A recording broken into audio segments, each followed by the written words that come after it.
The United Nations voted on a non-binding resolution to stop the fighting and to cease fire in Israel-Gaza border.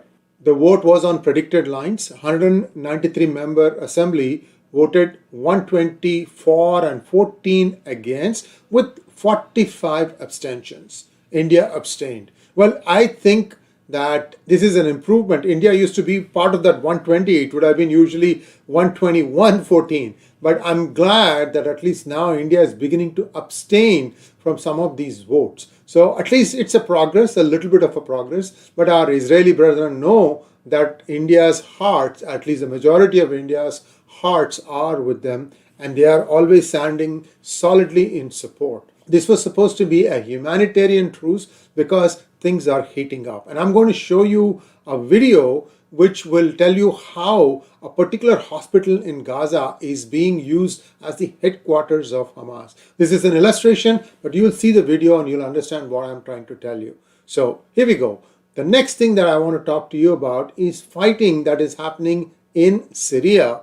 And it is around this oil field called Al-Omar. This is the biggest oil field in Syria. At one point of time, it used to be putting out close to 400,000 barrels per day. Now it's only pumping like 150,000 or so. But that's still one of the bigger oil fields that Syria has. And interestingly, if you look at the map that I have to my left, you can see that in 2014, the ISIS controlled a huge amount of area in this region, northern Iraq, northern Turkey, but now it has shrunk considerably, but it is supposed to be still controlling this oil field. But interestingly, US claims that it has taken or wrested control from the ISIS. So there is an ISIS battle going on in parallel, even as we speak about the bombardment of Israel on Gaza area. So that part is on, and ground troops haven't moved in, but there is severe aerial bombardment, and they are cherry picking a lot of the targets and taking them out. So we have to wait and see what it means in terms of human casualties. That is still not known. Interestingly, people might wonder, if ISIS was pumping out crude, where was it finding the market? After all, ISIS was not a legitimate country. It could not have legitimate contract. It was all in the gray market. And I think I've told you this before, where I told you that the illegal crude oil extracted from areas controlled by ISIS used to be shipped in tankers that kept doing eights in the Mediterranean, and they would periodically switch off their transponders, offload some of the oil into barges, and then turn the transponder back on and hope that the West wasn't watching.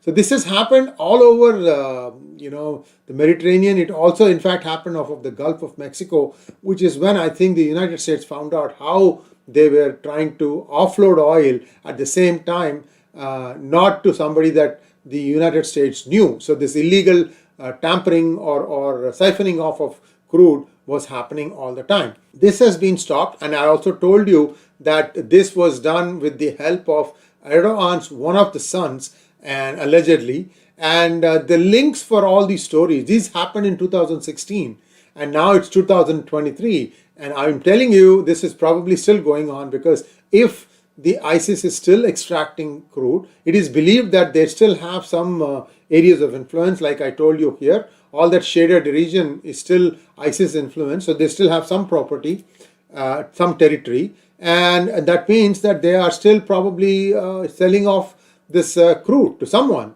And now let's take a look at an illustration that shows how the Hamas infrastructure and headquarters are located deep below the Shifa hospital in Gaza.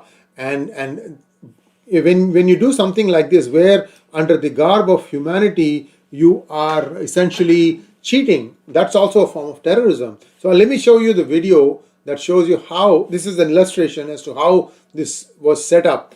You can get an idea for how Hamas has built its tunnels. Here we go. This is the hospital illustration. Underneath,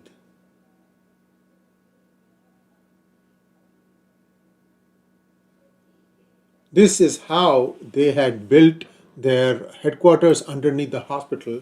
And I don't know what Israel is going to do about it. Certainly, they would not attack a hospital. But then, if you want to go at the headquarters of Hamas, how are they going to clean them out? We don't know. These are some of the problems that the Israeli defense force is facing. And now, like I said, there is also action in Syria. There's also rumors that the hostage release is very close, that that could happen anytime. Well, we don't know. Sometimes these things will come to the brink of almost signing, and then suddenly both sides will pull away and something else bad will happen. So we have to wait and see how that plays out. Clearly, I think Israeli defense forces also have lost a few people when they raided some places. One of their soldiers has been captured by Hamas, and so that means that one more to the list of people who are under Hamas's control. So we have to wait and see how this plays out. I'm hoping that this is going to be a localized conflict and that somehow Israel is going to get this thing under control. Maybe there will be a prolonged war against Hamas, but not against the population of Gaza. Thanks for watching. Please like, share, and subscribe to our channel. Don't forget to click on the bell button for notifications. Namaskar.